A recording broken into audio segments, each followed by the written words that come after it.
Welcome to my channel. If you like the content, please subscribe for more. One major fight in 6 years. My wife and I have been in a committed relationship for 6 years, and we tied the knot a year ago. We have been blessed with an 8-month-old baby boy, but he was born with a cleft lip, which required surgery. It was an emotionally taxing experience for both of us, but we supported each other through it. We hardly ever have disagreements, and whenever we do, we always manage to resolve them before the day is over. However, the other day my wife's confession left me feeling uneasy. She said that she felt like we were slowly drifting apart and had become more like roommates than partners. I acknowledged her concerns and promised to work on improving our relationship, but at the same time, I also expressed my need for her to help me more around the house and initiate more date nights. Unfortunately, my response seemed to have upset her, and she felt like I had upped her. Feeling frustrated and misunderstood, I decided to take a break for a few days to clear my head. I left her alone with our baby boy and went out to blow off some steam. Upon my return, we had a long talk, and I thought we had both agreed to work on our relationship. However, things took a turn for the worse when she casually mentioned yesterday that she had wanted to have another baby in the future. I was surprised to hear that since I had just scheduled a consultation for a vasectomy. I didn't want to start a fight, so I let it go. But since then, she has been making an effort to be more affectionate towards me, and I feel like I'm just pulling away. I'm not sure what to do at this point, and it seems like we're at a crossroads in our relationship. I love my wife and our baby boy, but I feel like we need to work on our communication and understanding each other's needs. Update. Wife cheated with our mutual friend.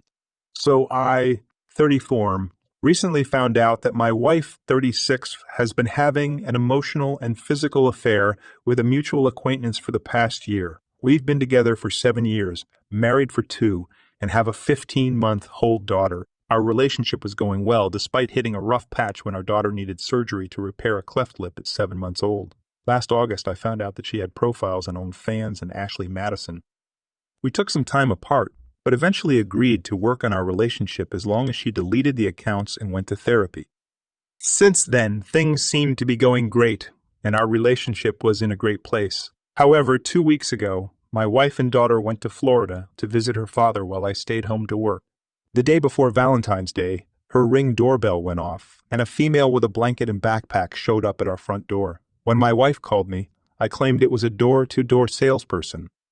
2 days ago, my wife saw a message on my phone from a number she didn't recognize. She used a reverse search to find out the number belonged to the mutual acquaintance that we have known for years.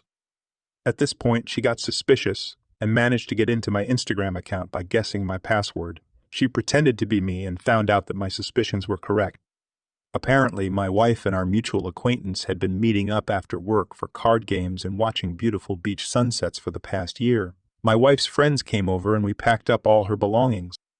When she came home, I told her that I knew what she had done and that it was over. She hysterically cried and begged me to forgive her, saying she would do whatever it takes to make it right. However, I told her that I have too much self-respect to let anyone do this to me and my child. She said they only had S-time once, which I didn't believe, but even worse was the emotional relationship they had.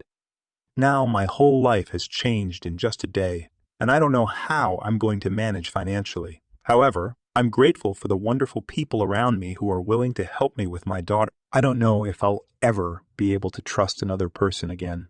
It's disheartening to see how some people can be so cruel and deceitful. Story 2.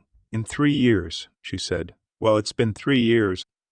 It's been 3 years since my ex-wife had an affair with a coworker, which eventually led to the end of our 27-year marriage. Despite my efforts to save our relationship, it was all in vain. In retrospect, I must admit that I didn't handle the situation well. The pain and shock were too much to bear, and I acted impulsively. I went back and forth between trying to reconcile and wanting to end things. I said things I regret and contacted the affair partner's wife to let her know what was going on.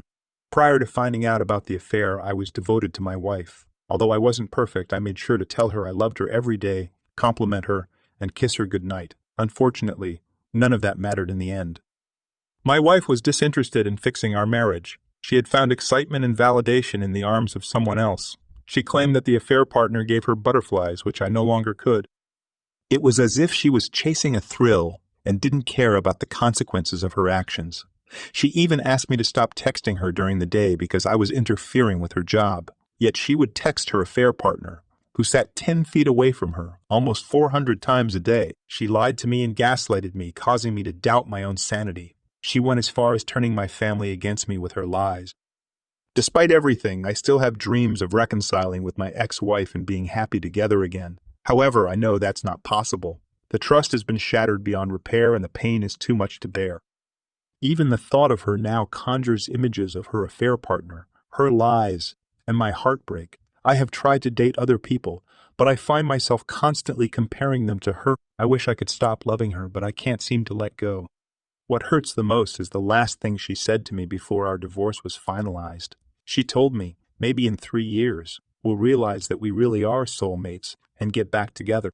Hearing that cut me deep because if she wasn't sure we were soulmates, after being together for almost 30 years, 3 more wouldn't make a difference. We haven't spoken to each other since the divorce, and the communication we have had has been ugly.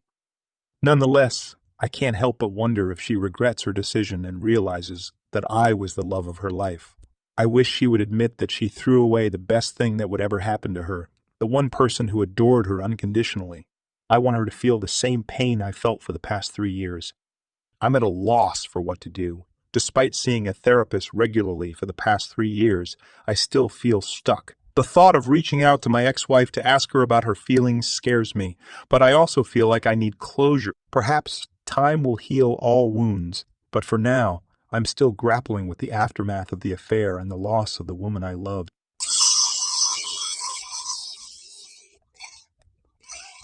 30, I have a gut feeling that my wife, F31, is cheating on me or hiding something from me. One day, I came home from work early and found her in bed. She immediately hid her phone, and her face was pale and shocked.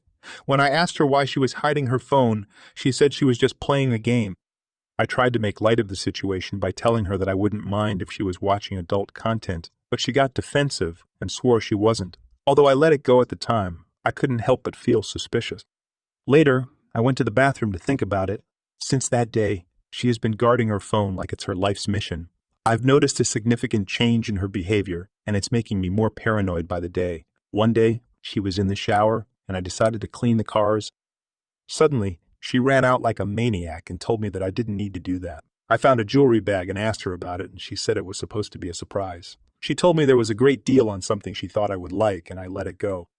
However, I could tell that she didn't believe me, so I went to the back of our closet and gave her a pearl necklace. She thanked me and pretended to be sorry for her suspicious behavior, but I could tell that she was still suspicious. I'm hoping that she'll let her guard down so I can prove my innocence and restore the trust in our relationship. Can anyone give me some advice on how to clear my name? It's driving me insane not knowing what she's thinking, and I can feel her growing more distant every day. I'm at a loss on how to prove my innocence and reassure her of my faithfulness. Update 1. Today, while I was in the bathroom, she got a chance to go through my phone for a bit. I use a Brave web browser that doesn't have a history log, which seems to have made her even more suspicious. She looked through my phone and text logs and didn't find anything, but she still seems to be convinced that I'm hiding something. I suspect that she thinks I'm using this type of web browser to send messages on social media, which is not true. She also saw that I had a ton of game apps on my phone, which made her wonder if any of them are actually messaging apps. I'm worried that she's going to keep digging and find something that will make her believe that I'm cheating on her. In the meantime, I won't say anything to her, but I'm growing more and more anxious about the situation. I hope that she'll come to her senses and trust me again soon. Story 4, Court-Ordered Mock. Any thoughts? I am currently obligated to attend marriage counseling by a court order, and I am feeling quite apprehensive about what to expect. I have never been in therapy before, so I am unsure of how it will go and how intense it might become. I am reaching out for any advice or insights from anyone who has been through this process before. I am scheduled to attend my first counseling session tomorrow, and I have sought some guidance from my lawyer on how to navigate this process effectively.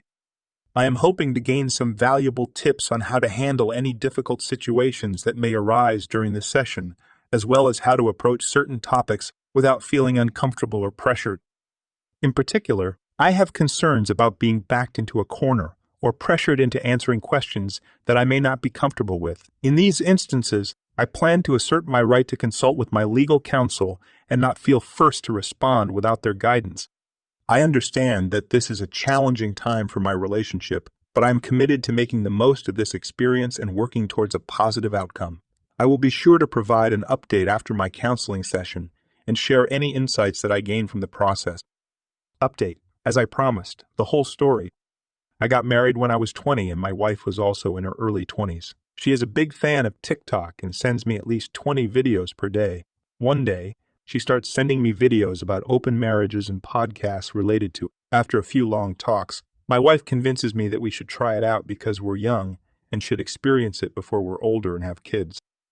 I give in and we set up some boundaries, including no unprotected S-time, no intimacy at home or overnight stays, and no details of S-time with others. At first, it was exciting for us. My wife would go on dates on Friday nights while I worked, and she would tell me about her experience when I got home. But after a year, things started to change. One night, my wife came home at 3 a.m. with hickey marks on her chest and thighs. I was hurt and upset by this, and I reminded her of our third rule. However, my wife kept trying to persuade me to change the rule, and it felt like she had put me on a shelf. I started avoiding her and working more, even going out for walks and being physically active. I lost weight, but my wife was too distracted with her new relationship to notice. After 5 months of feeling ignored and unappreciated, I started to question why I was in this marriage. I felt like I was sacrificing my own happiness for my wife's, and I was running out of things to sell. Even though my wife never broke any boundaries, I couldn't shake off the feeling that something wasn't right. I tried talking to her about it, but she dismissed my concerns and told me that it was just harmless fun. On our 4th wedding anniversary, my wife forgot about it and went to see a local band at a bar. When she didn't come home, I texted her to let her know that she had broken our second boundary, and that was it for me. When my wife realized that I wasn't willing to talk about it, she woke up from her fog and came to my work to make a scene in front of everyone. Eventually, she left, and we agreed to talk about it the next day. When I got home from work, my wife tried to initiate S-time with me, but I reminded her of our third rule. She then told me that she would stop seeing the other person and wanted to close the marriage to work on reconnecting with me. It turned out that she freaked out when she woke up at the other guy's place and saw my texts. She realized how much of an adderhole he was, and that made her want to focus on our marriage. Every day, she tries to get intimate with me but fails miserably, leaving me with no interest in her. She has become nothing more than a roommate to me, barely even that. After 30 days, she goes to the doctor to get checked out and discovers that she is free of any diseases, but is pregnant. Although I'm not sure what she was thinking, she comes home elated and tells me the news. I respond by saying that I hope she and her partner will be happy together. She is confused for a few minutes before bursting into tears. A few days later, she sends me a text telling me about her pregnancy, and my response is less than sympathetic. I tell her that it's too bad and that she should pass it off as her husband's baby. Soon after, I file for divorce, and she tries everything in her power to change my mind. She makes promises, begs, pleads, and offers me everything under the sun, but I remain firm in my decision. Unfortunately, I am stuck living with her until our lease is up, and our interactions have become increasingly strained. She tries to be intimate with me, and I reject her advances, which only makes her more upset. My resentment towards her grows as her pregnancy progresses. We attend 2 court-ordered marriage counseling sessions, but I just want the divorce to be finalized so that we can move on with our lives. On my birthday, she asks me to celebrate with her, but I decline her invitation. She keeps pushing the issue, and I finally snap, reminding her that the last special occasion we shared was our 4th anniversary, which she spent getting pregnant by someone else. I leave her crying in the kitchen and head to work, promising to see her at our next court-ordered session. When I show up for the session, she is nowhere to be found. I try calling her and her friends, but no one responds. Finally, I contact her parents, who inform me that she was arrested for Dewey and reckless endangerment the night before. I expedite the divorce proceedings, and it is finalized the following Friday. I help her pack her belongings, and she leaves with her family the next day. She wants to see me, but I know that it would only make things worse for both of us. We need to move on and start fresh. Update. Feeling dead inside. It has been 4 long and arduous months since I commenced the divorce proceedings, and at last we have been granted our first hearing with a judge. However, to my dismay, the honorable judge has ordered that we undergo 6 weeks of marriage counseling before we can proceed to the next phase. Honestly, I am struggling to comprehend the rationale behind this order. To make matters worse, I discovered this morning that the counseling sessions will cost a staggering $90 per session, and we are required to attend 2 sessions per week for 6 consecutive weeks. This seems rather excessive, and quite frankly, an exorbitant waste of time and resources mandated by the court. As I prepare to attend the counseling sessions, I am feeling apprehensive and uncertain about what to expect. For those who have gone through this process before, I would appreciate any insights or advice. Can I just sit there and listen without actively participating, or will I be expected to engage fully in the sessions? Story 5. My teen girlfriend, F22, wanted an open relationship. Now she accuses me of cheating. So, my teen girlfriend, F22, and I have been together for over a year now. We have a good relationship and never really had any major problems. She's my first girlfriend, and I've always been happy that she's kind and caring. About half a year ago, I asked her what she would think about having an open relationship. My reasoning was actually kind of cute. I love her and want her to be the woman I spend the rest of my life with, but I'm afraid that we're both too young to timely commit to each other without the fear of missing out. However, she told me that she couldn't imagine being happy in an open relationship, and I accepted that. 2 months later, I brought it up again, and this time she wasn't as surprised, so we had a discussion, and she was more open to the idea. We talked about it almost daily for about 2 weeks, and in the end, she agreed that we could try it. At first, everything seemed to be going well. We were both seeing other people and being honest with each other about it. But then one day, my girlfriend came to me and accused me of cheating on her. I was taken aback because I thought we had an understanding about what an open relationship meant for us. She accused me of not being honest about who I was seeing, and I tried to explain that I had told her everything. However, she didn't believe me, and things started to deteriorate from there. She became more distant and started accusing me of things that I hadn't done. I felt like I was walking on eggshells around her and didn't know how to fix things. In the end, we broke up because we couldn't see eye to eye on what an open relationship meant for us. I learned that communication is key in any relationship, but especially in non-monogamous ones. It's important to be honest about your feelings and intentions and to listen to your partners as well. Actually, nothing really happened then. I know that she tried to pick up other guys sometimes when she was out to party, but it never worked. I didn't even try anything, so basically the relationship was open only in theory. However, this changed in the last week. I was on a short vacation with friends to go snowboarding. My girlfriend did not join us. We were a mixed group of 5 people and shared an Airbnb in the mountains. It was a fun vacation, and there was some tension from time to time. While 2 of my friends had time in the first night, I was a bit hesitant because of my girlfriend. When one of the girls flirted with me at the next day, I played along, and since my girlfriend wanted to have an open relationship, I wasn't seeing a problem in that. It was fun, and I was attracted to her. We ended up making out, and one thing led to the other. In the end, we had time. When I came home and my girlfriend asked about how it was, I immediately told her everything, and she completely freaked out. I felt guilty for making her feel bad and excused for that. I also asked her if it would have been better to not tell her or tell her different. She had a complete meltdown. She was angry and called me a cheater and liar.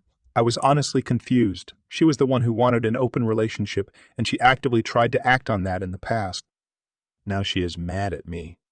I actually do not blame her for feeling sad when she heard that I had time with someone else. However, I cannot understand how she doesn't see my side. She was the one who wanted an open relationship, and she actively tried to act on that in the past. Now she is mad at me, even though I was just following the rules that she set. Story 6. My 20 now ex-girlfriend, 20 fee of 8 months, cheated on me by going to an orthogy during final. I would never have believed I'd be saying something like this. Yesterday and today are reading days at my university before final exams. Yesterday, she was nowhere to be found. She wasn't responding to my calls and hadn't been online. I wanted to make a study plan with her and hang out together while working. Eventually, I found out through someone who knew her roommate that she got invited to this secret event at a sorority called 24-Hour Fuckfest. It's exactly what it sounds like. Apparently, for 24 hours at the beginning of exam period each semester, this sorority hosts this time party thing. They all take a poop ton of uppers and caffeine pills to stay awake. They start at noon and end on noon of the next day, taking breaks from stimulant activities only to eat and use the bathroom. The guy told me all that and said my GF's roommate was friends with a girl in the sorority who invited both of them because she thought they needed to get laid. They'd told her they were virgins or something. I don't know about the roommate, but my GF and I have S time, so what the hell? Today, around 1 p.m., remember the Oddagi ended at noon. My GF called me. She said she missed my call because her phone died. She was off social media all day to study. I had already looked up her roommate on FBI. The roommate checked into the sorority yesterday afternoon, Suu. That's when I told her I knew about 24-hour fuckfest. She tried to lie, and long story short, we argued until I hung up on her. Then I started doubting myself. Just because the roommate was there didn't mean she was. Even if she was invited didn't mean she went, right? So I checked FBI again and looked at public posts that tagged the sorority. I found pics of people at the party yesterday, and yep, she's clearly in the background in some of them. I screen capped it, sent it to her, and blocked her everywhere. I can't believe she cheated on me, but I especially can't believe she cheated in this way. Who the duck does that? What the duck? Who knows how many of our friends saw those and know she was there? My closest friends are supporting me, but I just feel humiliated and angry. She never gave any sign anything was wrong between us. I don't get it. I'm having a really hard time trying to study for tomorrow, because all I can think about is why did she do this? It's hard to understand why someone would cheat, especially in such a public and humiliating way. It's possible that she was feeling unfulfilled in the relationship or was just looking for a thrill.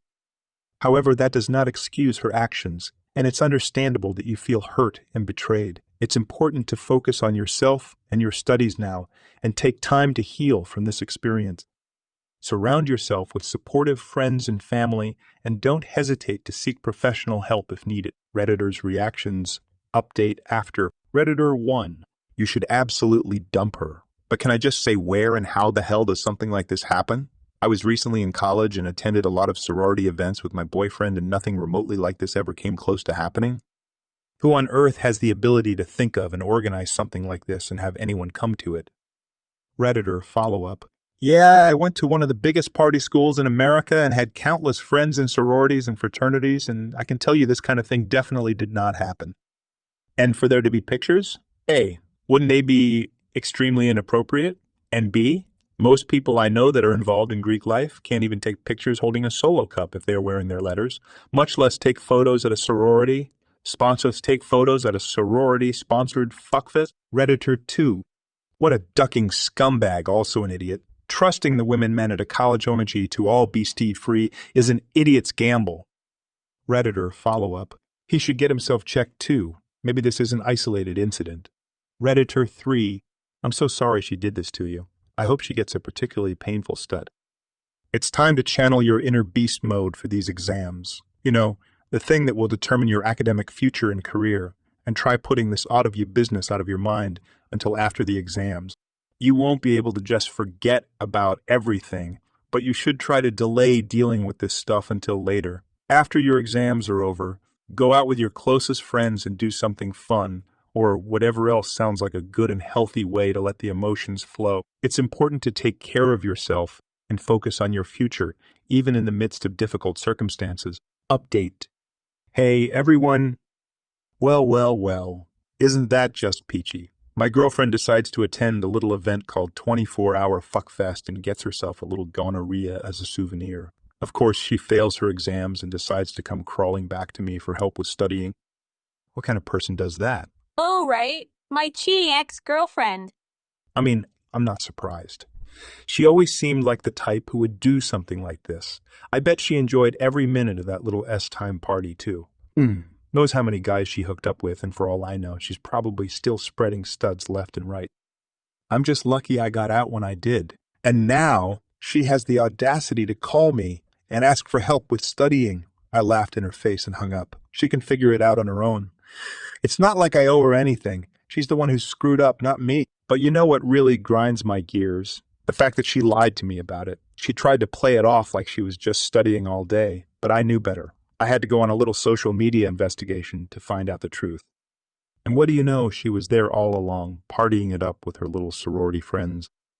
It's pathetic, really. Who does that? Who goes to a 24-hour S-time party and risks failing their exams and getting instead just for a little bit of fun? Oh, right. My ex-girlfriend. It's no wonder we didn't work out. She's just not cut out for a real relationship. I don't know why I'm even bothering to think about this anymore. It's over and done with. She's out of my life, and good riddance. I'll just focus on my own studies and forget all about her little escapade. I mean, who needs her anyway? I'm better off without her.